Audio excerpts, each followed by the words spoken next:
in the past, we're dealing with a change which is revolutionary and which nonetheless we are inclined to take for granted.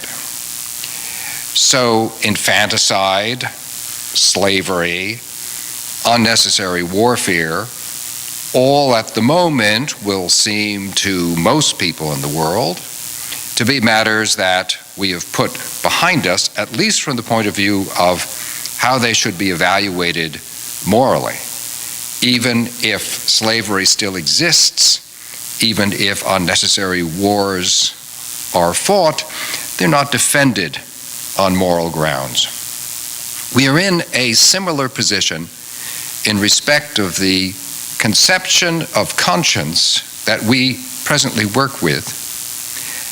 But that is a revolution which is at once more subtle and even more powerful than the revolutions we have spoken of so far.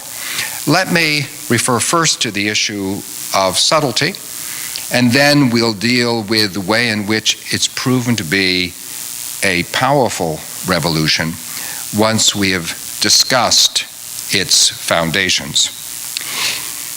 In most periods of human history, it would be false to say that people choose their religions.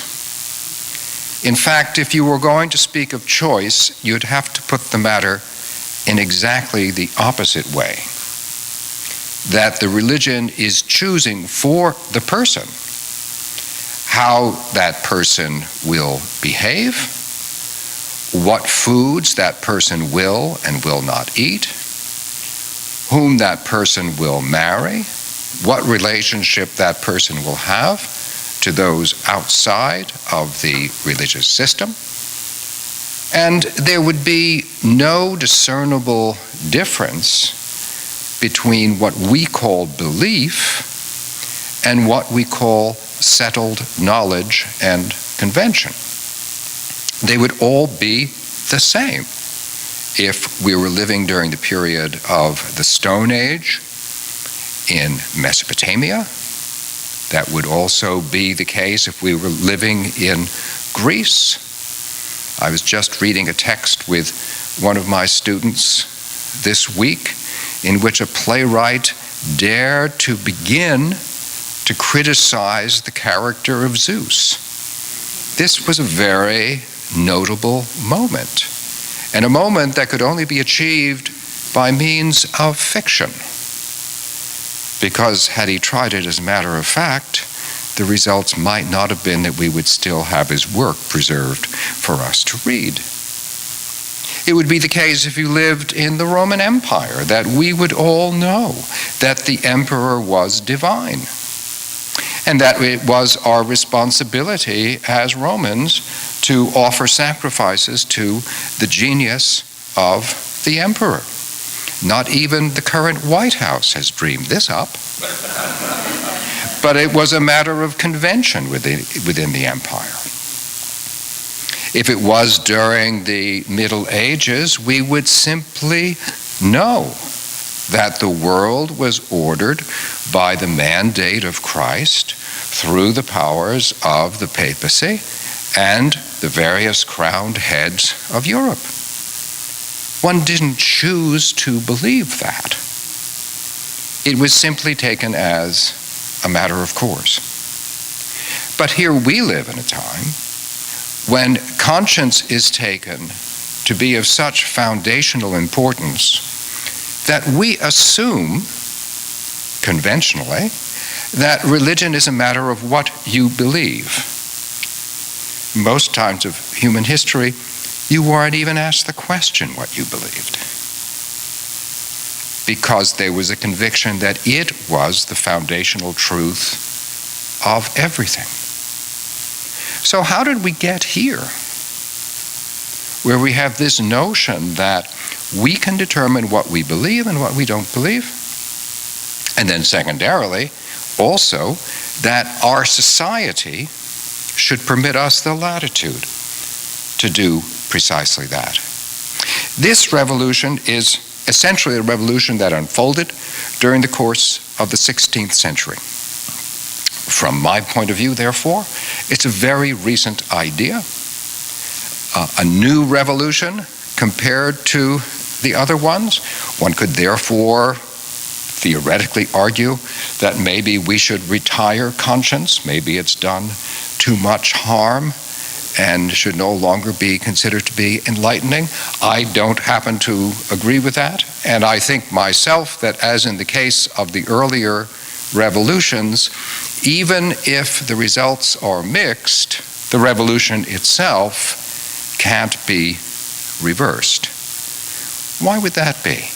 Let's begin at what I would consider to be a grounding principle of the Reformation. So much a grounding principle that it's actually articulated before the time of Martin Luther's 95 Theses, by one of those thinkers who inspired Luther, but who is frequently forgotten in histories of the Reformation, namely Erasmus of Rotterdam. Erasmus' position is often forgotten because he was not in the least interested in creating any kind of schismatic movement on behalf of his own theology. He was at various times offered a place alongside groups that looked to the lead of Martin Luther or John Calvin, and he politely declined on the grounds that he saw such alignments as leading to violent results. Similarly, towards the end of his life, he was offered by the papacy to become a cardinal. But then he realized if he did that, he would have to live in Rome, and he actually preferred Switzerland and his library, and the ability to do what he did incomparably, which is to write in Latin, and to write not only works of theology, but also works of considerable literary accomplishment. And one reason for which he took this line, and in the end refused to align himself either with the group that came to be called Protestant or with the group that came to be called Roman Catholic, was that he thought he was playing for something far more fundamental in each human being. And he expresses this in his work of 1503, the Handbook of the Christian Soldier. Let us imagine, therefore, two worlds, the one only intelligible, the other visible. That is, you have the world of thought, and you have the world of sight. The intelligible, which may also be called the angelic, is the one in which God dwells with the blessed spirits, while the visible world comprises the celestial spheres and all that is contained therein. Then there is man, who contributes, as it were, a third world, participating in the other two. In the visible world through the body, and in the invisible through the soul. So this conception of what a human being is means that the way in which you are aware of God or not aware of God is a matter of fundamental importance. There can be no such thing as merely asserting this intelligible world, this world of rational spirituality, if you do not also participate within it. As Erasmus understands it, what makes a person a Christian soldier, it's interesting that he still uses the language of the Crusades, right? What makes a person a Christian soldier is the persistent mission to engage in that world of the intelligible, which involves the angelic, the spiritual, in short, the world of God. So now, what an individual does and chooses to do has become a matter of fundamental importance. And it is this attitude which then causes Martin Luther, just over a decade later, to come to the conclusion that fundamentally what brings a person into a correct relationship to God is that person's faith. That faith alone, in this sense, as Luther understands it, can be regarded as what produces salvation. God does not accept people because of what they do. He accepts people because of the way in which they believe. So now conscience has become the engine by which people find their alignment with God and therefore act in a way that God is pleased with. It is not a matter of what an entire society does. It is a matter of what a human being does within that society. And Luther became so enthusiastic about this idea that he also described the entire shift by which this process can occur as happening in a moment. In the very second of sincere belief, this change occurs, in which now one has shifted, in Erasmus language, into the world of the intelligible or the spiritual. With that idea, the Reformation began. And conscience is now elevated to a new position. Now, as soon as you think in those terms, you obviously then have to encounter the following question. If belief is crucial, how should society be set up in order to permit a person to exercise that kind of choice which can lead to faith? This results, again, in a Reformation setting, in a finding at the Synod of Utrecht in the Netherlands in 1579, which set out as a basic principle of the Reformation the idea of the freedom to believe what one wants to believe. This is one reason for which the Dutch Republic became synonymous with the idea of freedom. The notion that each of the provinces in the Netherlands might well have its preferred religion, but whatever the preferred religion might be within a province should not inhibit an individual from the freedom to make a choice. Especially, it must be said, if that choice was a Protestant choice. The fact is, the Reformers were always more interested in providing the freedom of choice for their own religion than they were for anything else. But having asserted it, they couldn't take it away from others, which is why there was an increased de facto toleration of Judaism within the Dutch Republic, certainly as compared to elsewhere within Europe. It also meant that you could develop the idea of there being Roman Catholics in the Netherlands.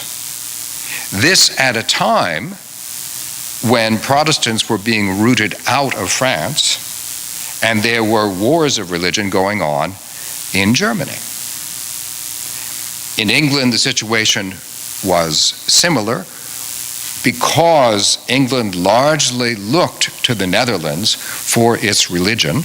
Don't tell the Archbishop of Canterbury I said it, but the fact is that the basic doctrinal statements of the Church of England during the 16th century are basically retreads of Calvinist doctrine.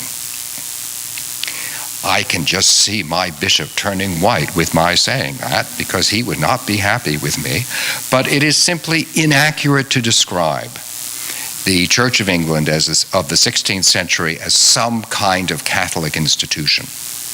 It was deliberately anti-Catholic. If you were a Catholic for most of the 16th century in England, that was regarded as a state crime because you were allied with a foreign power. You know, the Armada had tried to destroy England, right? It was only a fortuitous storm in 1588 that stopped them. And many Puritans of the time saw the defeat of that Armada as being the direct intervention of God, which was going to be within the scenario of the Antichrist of the Revelation, namely the papacy, coming to an end.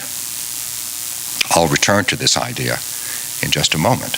But it meant that this idea that people should be free to choose their religion was also tempered by the understanding that in that choice, they shouldn't then be bringing about an assault on the political order within which that choice was being exercised. So you see how conscience, once you recognize it, is troublesome from the point of view of how much power you think can be legitimately exercised by what we're now increasingly going to call the state.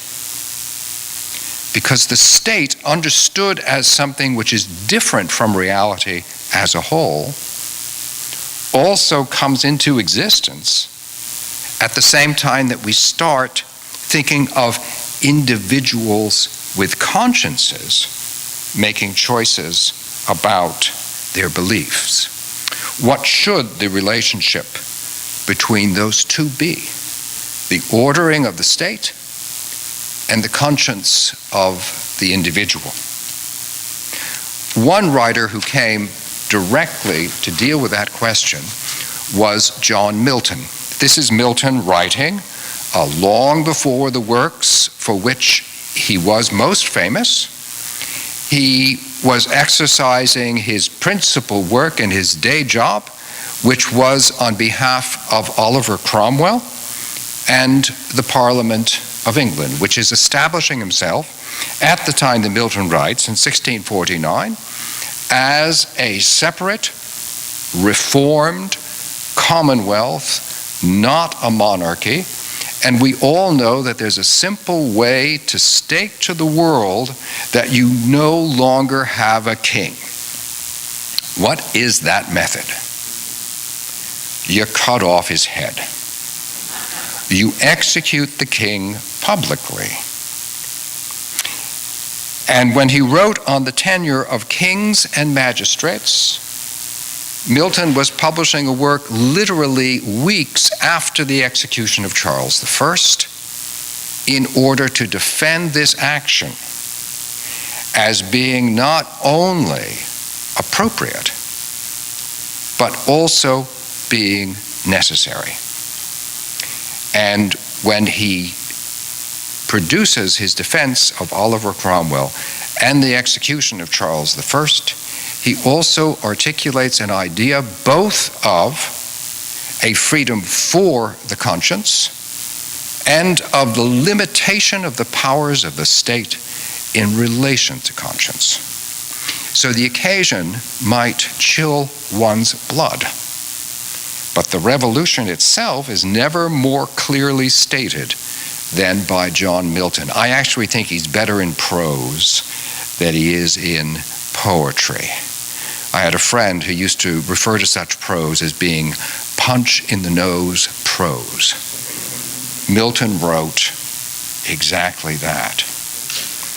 No man who knows aught can be so stupid to deny that all men are naturally born free, being the image and resemblance of God himself. He's taking his argument on the basis of the book of Genesis. When God decided to make humanity in God's image and likeness, God fulfilled that work, and therefore each is born free. Each is the image and resemblance of God himself. and were by privilege above all the creatures, born to command and not to obey, and that they lived so. And remember, the argument is no one could be so stupid as to deny this. Till from the root of Adam's transgression, so now we're having a version of the story of what happened in the garden. But it's not going to be interpreted in the way in which you probably have usually heard it. Instead, it's going to be interpreted as political history. He's now going to explain how this free human being became subject to political constraint. And it has to do with the story of what occurred in the garden. Till from the root of Adam's transgression, falling among themselves to do wrong and violence, and foreseeing that such courses must needs tend to destruction of them all, they agreed by common league to bind each other from mutual injury and jointly defend themselves against any that gave disturbance or opposition to such agreement. It was a matter of common consent that government arose. Government is not directly given by God. There is here no divine right of kings. That was being asserted by Charles I and those like him. Milton is coming up with an alternative political theory on the basis of the book of Genesis because, he argues, only that kind of political theory which understands that the power of government comes from the fall.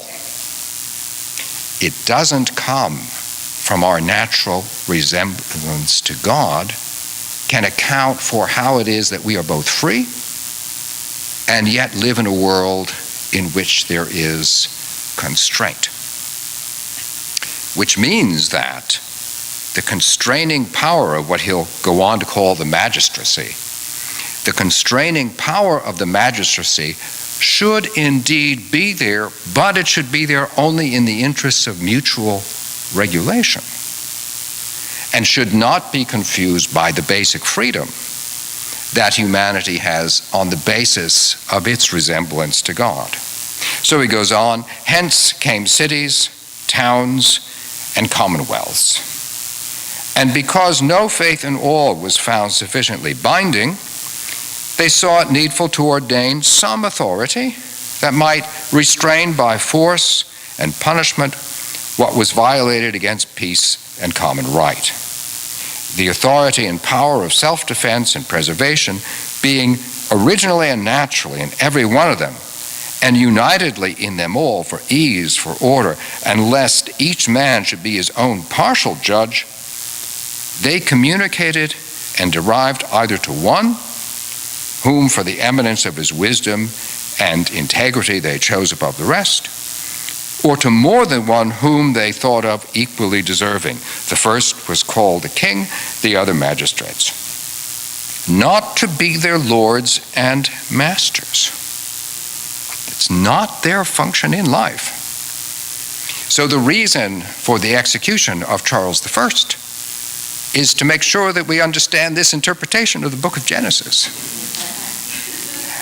and its meaning as telling us what the very basis of anthropology is. That is, you as a human being have that natural freedom, always have.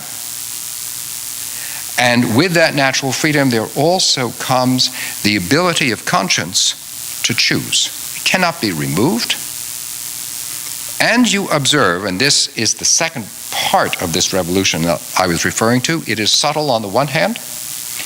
It is the most powerful one we've looked at so far, because the idea is there is literally no power on earth that can take away this freedom,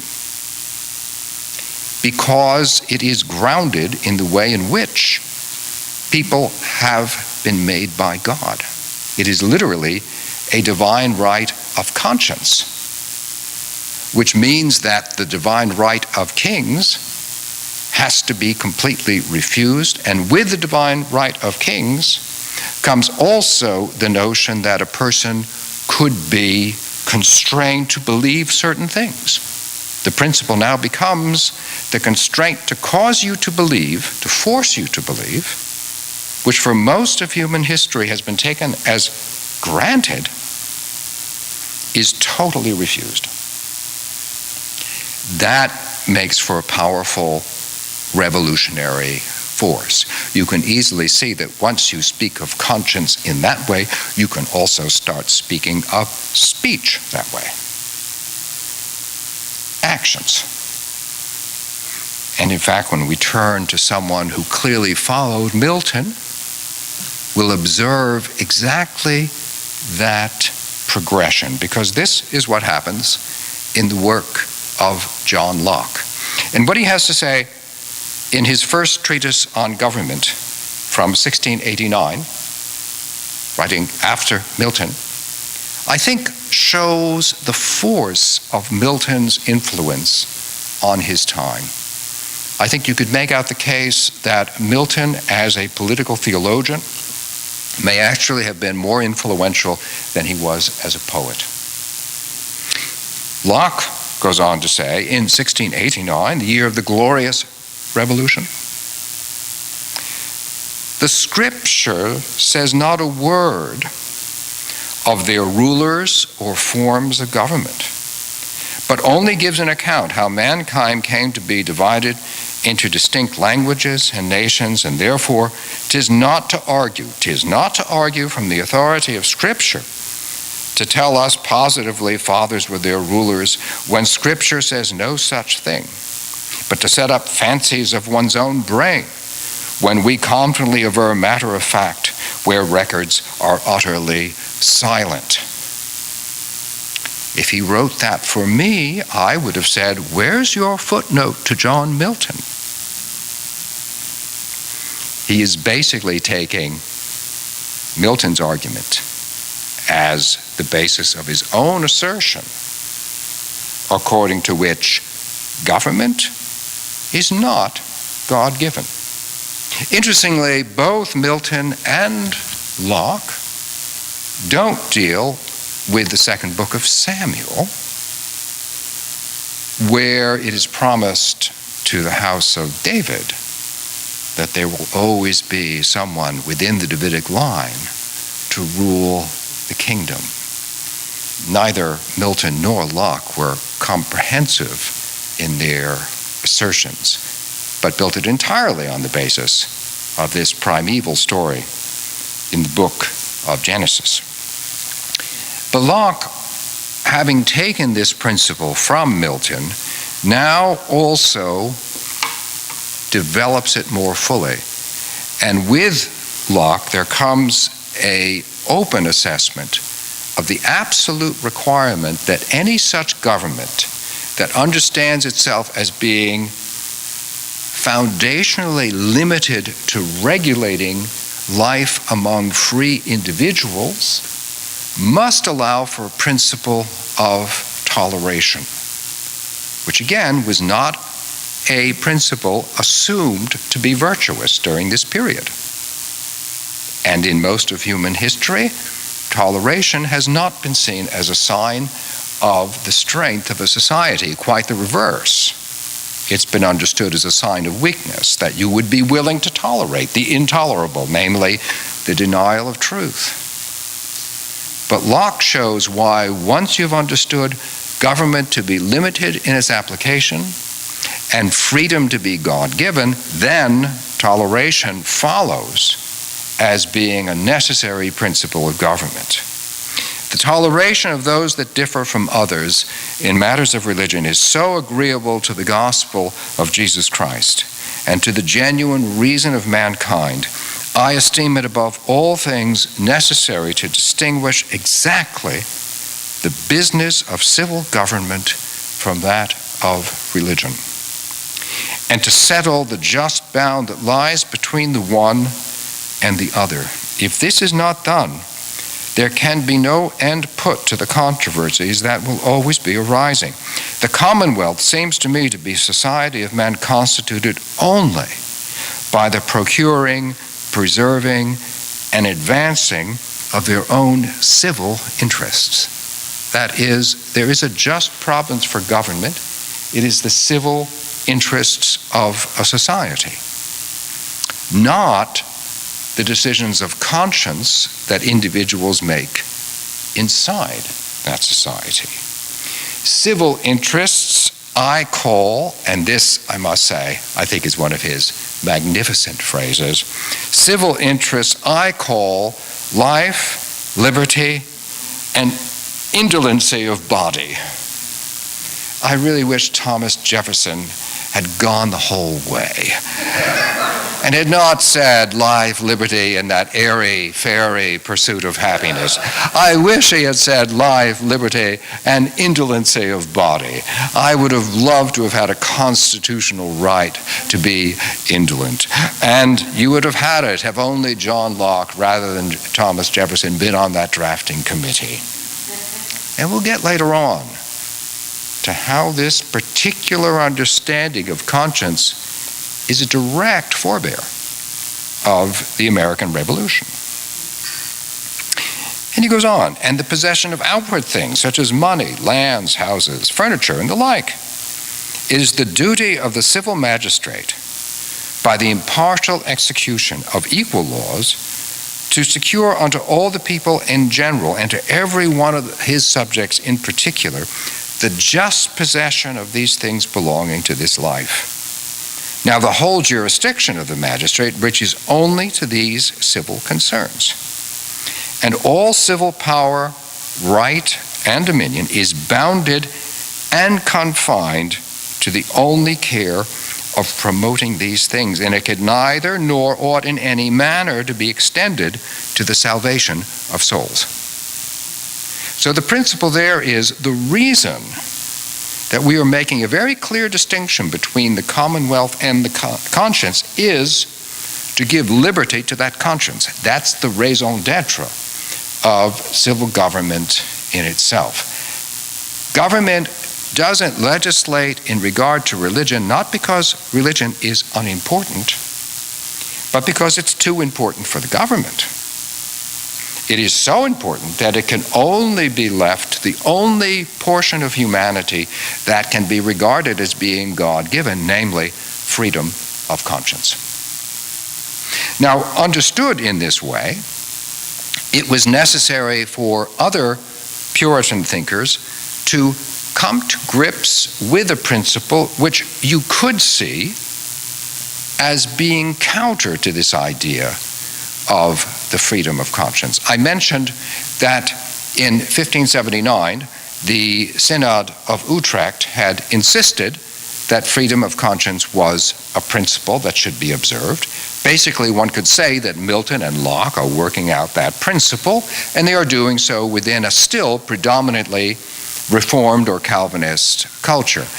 But that Calvinist theology, especially as represented in the Netherlands, also asserted predestination. So how is it that we can speak of freedom of conscience and yet also speak of the way in which God predestines some people to salvation and some people to damnation? The reason for that, and this is beautifully worked out by another Puritan thinker, namely Isaac Newton, when he wasn't inventing his laws of gravitation. I always like it when people say that Isaac Newton invented gravity. You know, I picture people sort of floating before Isaac Newton told them, you aren't really, you're on the ground. But he does work out gravitational attraction throughout the universe as a whole. And this, to his mind, shows that there's a single cause behind absolutely everything.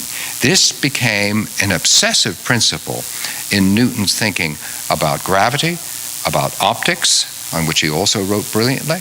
He has an early theory of light, which has recently made a partial comeback.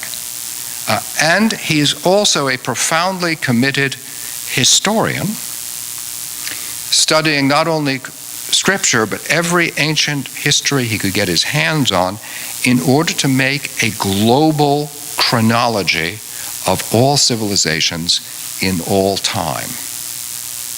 Fortunately, you can read this now on the web, if you like. You don't have to try to find it in a library. Newton's notebooks have all been put in digital form, and they're easily accessible from their library, which is in Israel. Newton, therefore, came to the conclusion that we in the Reformed tradition have been reading the Revelation to John wrong. We've been reading the Apocalypse wrongly. The fact of the matter is that despite the habit in Puritan theology of using the Apocalypse in order to try to date the end of the papacy, Newton insists that's not the purpose of the book. And he is not arguing against a theoretical adversary. The same Parliament that had authorized the execution of Charles I, that same Parliament had also published a commentary on the Revelation to John that set out the end-time events with dates when the papacy was going to fall. That was how deeply committed Puritan Christianity was to this calendared understanding of the Apocalypse, and Newton asserts you simply have not observed the actual purpose of this book. The purpose, as he will put it, is otherwise. And so he writes, the folly of interpreters has been to foretell times and things by this prophecy, as if God designed to make them, the interpreters, into prophets. By this rashness, they have not only exposed themselves, but brought the prophecy also into contempt. The design of God was much otherwise. He gave this and the prophecies of the Old Testament not to gratify men's curiosities by enabling them to foreknow things, but that after they were fulfilled, they might be interpreted by the event, and his own providence, not the interpreter's, be then manifested thereby to the world. For the event of things predicted many ages before will then be a convincing argument that the world is governed by providence. In other words, interpretation is like the observation of nature. By observing nature, you actually can't predict it. It's rather that its order becomes manifested to you. And so it is also in reading the Apocalypse. There is a powerful distinction, that is, between predestination and predetermination. Predetermination takes away freedom, obviously. But predestination is a different matter because that involves God's awareness of the direction in which we are heading without the removal of any kind of freedom. Predestination simply means that taking account of free choice, God, but not we, have an understanding of life outcomes overall. The Apocalypse is to be read as a book which speaks of evolving providence, not of a specific timetable. Would have saved a lot of apocalyptic disappointment in the United States if these words had been read a little bit more carefully. But someone who did read them carefully was the Puritan New England theologian, Jonathan Edwards, who brings us to the moment where we see the full force of the idea of conscience which is being explored here. Edwards was himself, as I've said elsewhere, a keen reader of Isaac Newton, including his science. You can read Edwards's thought experiments in geometry. You can read his accounts of the lives of insects, his theory of ecology, how it is that the insect population relates to the human population, and also forest life in New England. Because to his mind, this providential argument of Newton's was quite powerful. And so he writes, the works of God, and when he thinks of the works of God, he means nature. The works of God are but a kind of voice or language of God to instruct intelligent beings in the things pertaining to himself. When you understand nature, you at the same time understand God. And this works in the field of history as well. Just as Newton looked both to gravity and to the apocalypse, so Edwards looks to the natural life of biology and to the way in which life in his time is unfolding. And he writes, God is continually causing revolutions. Revolutions are positive. This is an unusual statement. It was not assumed at the time that Edwards wrote that a revolution would be a good thing. He's writing long before the American Revolution. He's probably not in the least thinking about rebellion from Britain when he writes. But he thinks that, in fact, the changes that occur in the course of history are themselves part of the providential unfolding of the free conscience of humanity. God is continually causing revolutions.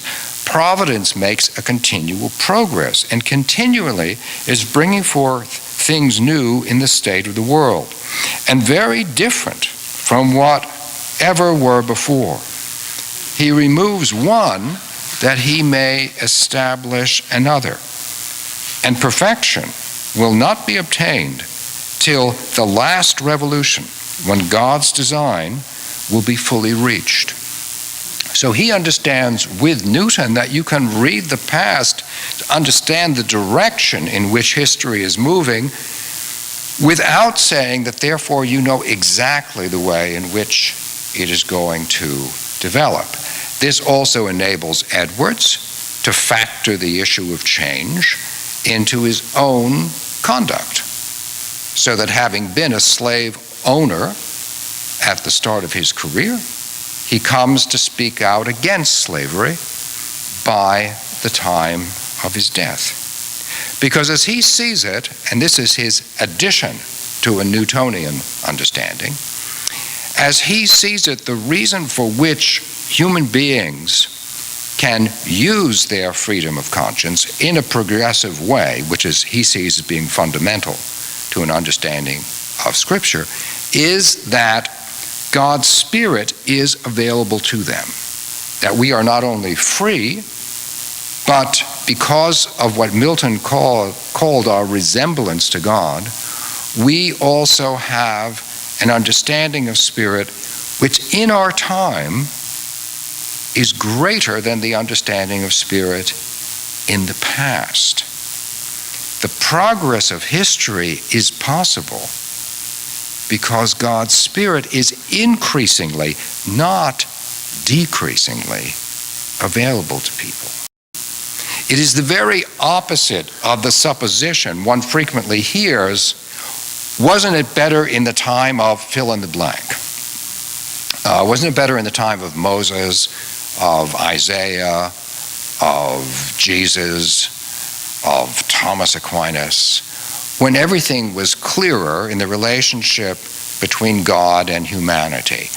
Jonathan Edwards would directly attack that idea, because in his understanding, in fact, the accessibility of Spirit over time, because of the movement of providence and because of the sheer evidence at your disposal, becomes greater and greater.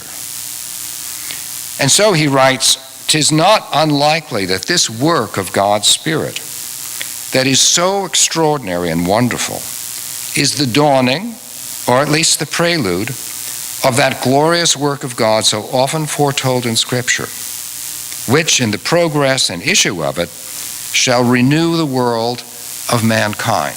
You see, he is still a reader of the Apocalypse, like Newton is, but he's reading the Apocalypse as telling us about direction and purpose, not in order to establish a calendar.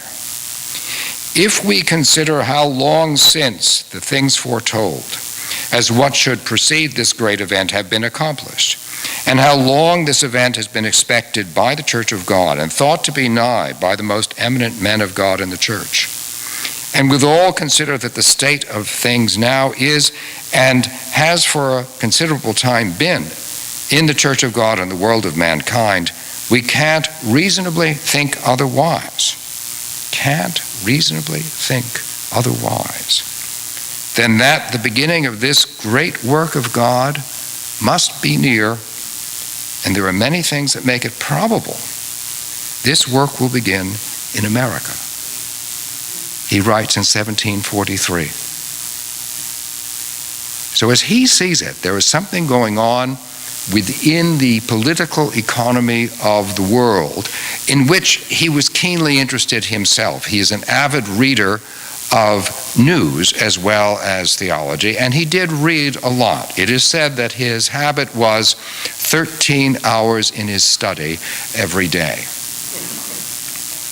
I don't know how many pastors would today get away with that kind of discipline, and I know not a single husband who could possibly do so, but he did. So that everything he says is the result of a collation of how he understands the direction of revelation in Scripture and an understanding of events going on around him, which make him increasingly confident in times which in many ways were rather more troubled than ours. That he sees that too as simply being one of those dislocations that a revolution brings about. But the revolution in itself is actually under a divine impulse. This is one of the reasons for which this conception of a revolution for conscience is so powerful. It is not merely against. It is not merely opposed to infanticide, opposed to slavery, opposed to unnecessary war. And it also galvanizes those revolutions so that someone like Edwards, who at the beginning of his life might accepted the notion of slavery, now thinks, no, that is simply not to be tolerated. And it means, because it is a revolution for, that it is unleashing the potentiality of what it means for individuals to be free. It will therefore intensify all the other revolutions. And it also implies that there's going to be something beyond making choice.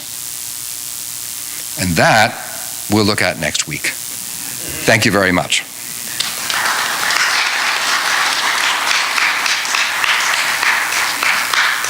Yes, please.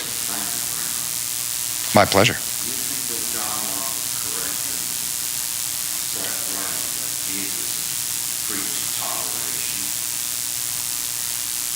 The question comes up, do I think that John Locke was correct in saying that Jesus preached toleration? No, I don't. Jesus himself is a test case in a thinker in antiquity who begins with one attitude and winds up with another attitude. And the Gospels represent this quite clearly when he comes into contact with a woman who is a Gentile. She's described as Syro-Phoenician. You can't get more foreign than Syro-Phoenician if you're a Jew in Galilee. This is clearly a Gentile, and appeals to Jesus for healing on the behalf of her daughter. And Jesus refuses. And he refuses in no uncertain terms by saying, you don't take the bread of the children and feed it to the dogs. And she replies, but even the dogs get to eat the scraps which are under the table. The Gospels tell that story, where clearly the point is Jesus is bested in the argument. Because the Gospels are aware that you're dealing with a person who has a contingent understanding of what the horizon of salvation is. So Jesus himself is actually very far from the notion of humanity as a whole being accessible to the Spirit of God. Edwards was aware of things that John Locke was not. Locke has a kind of understanding that because toleration is a good thing, Jesus must have believed in it. You know, I think quantum physics is a dandy idea, but I don't think Paul taught it.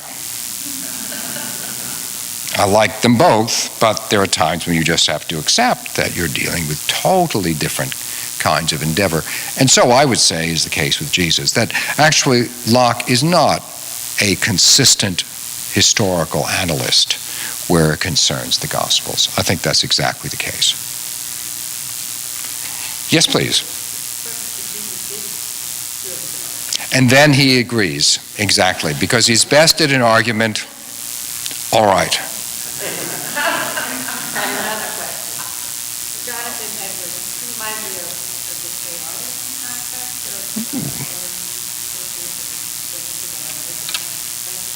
That's very good. Yeah, Teilhard de Chardin is also a thinker who is engaged with the physical world and who sees in the physical world a kind of template for understanding the movement of spirits, and who understands the evolution of life and indeed of the universe as heading towards an omega point. This omega point is, as it were, what Edwards refers to as the last revolution. Yeah, so I think Teilhard de Chardin, a reader of Jonathan Edwards, is another example of a thinker along these lines. Yeah, thank you. The cantor from Kingston had an observation. Yeah. Even in Worcester. Yes.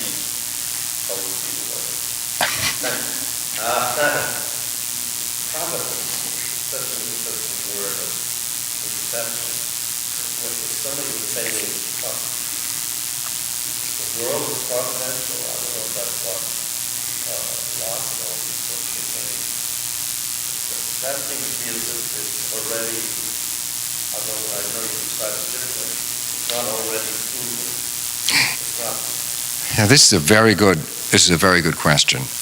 And Edwards, like other writers of his time, especially Puritans, will use the term providence with a deliberate initial capital.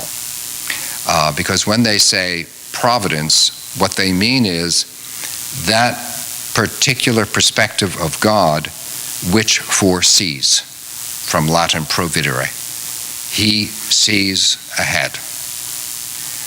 Now, and human beings can themselves, to a limited extent, see ahead. And we actually get good at this and make it our job to see ahead when we have children, all right? Because seemingly simple things like when they're going to cross the street, and who they're going to shout abuse at, and the kind of mischief they're going to get into, and how much mischief is good, because we all know that mischief in some degree is a fine thing because you learn from it. But then you have to foresee which is mischief, which is going to do such harm that you can't face the prospect, and which mischief do you actually like the kid getting into because you never quite did that yourself. So you have a whole series of judgments that you make as a parent. And this is all part of our providential, small p, function. As Augustine sees the matter, and all the reformers are reading Augustine when it concerns providence, as Augustine sees the matter, this is exactly the position of God. Because he understands who we are, in that, if you're actually the creator, you have some insight. You have a sense of where the instincts of a given person are going to lead and the consequences. Like us, God also is aware that these little children are free, and that they are, in fact, making their choices, even as we do our best to try to organize those choices into a way that's going to be as good for them as it can possibly be. But there's an element where it's different, and that is God not only recognizes our freedom, he does, but God also gives us that freedom. So the same God who is providence is also the God who decides to make free. And that's why I would say that there is an important difference between providence and predestination on the one hand, and predetermination on the other hand. When I make a robot, I don't want to deal with this issue, right? When I make the robot, I want it to drive me, I want it to make my toast, and I want it to figure out how to watch Netflix, because I can't do that, right? These are the things I want the robot to do. I will experience no angst whatever about the ultimate fate of the robot. And if it breaks down, I'll throw it away and I'll get another robot. Because the robot is not free. The child is.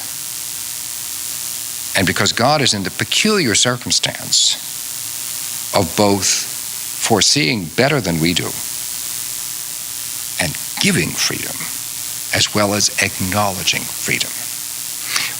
From an Augustinian point of view, when you understand how difficult it is for a parent to accept that children are free, which is kind of difficult, I think most parents would agree, to go beyond the acceptance of freedom to the actual giving of freedom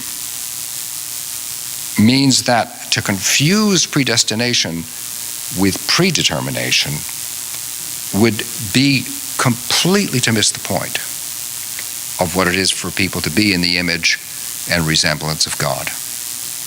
And so Milton, I think, as a reader of Augustine, this is why he goes on to write the poetry he does. I mean, basically, his depiction of paradise is Augustine's. So we know he read Augustine very closely. This is what is at the back of Milton's mind. Even that as he's writing about Genesis, he's writing about Augustine's Genesis. And that's one reason why Milton and ultimately Locke, I'm less certain Locke read Augustine, but Milton and ultimately Locke then are shaped by this Augustinian point of view. I am getting urgent gestures from the Cardinal of Red Hook, some of which are polite and some of which are not. And so I think we better bring it to a close now. Thank you very much for coming and hope to see you next week.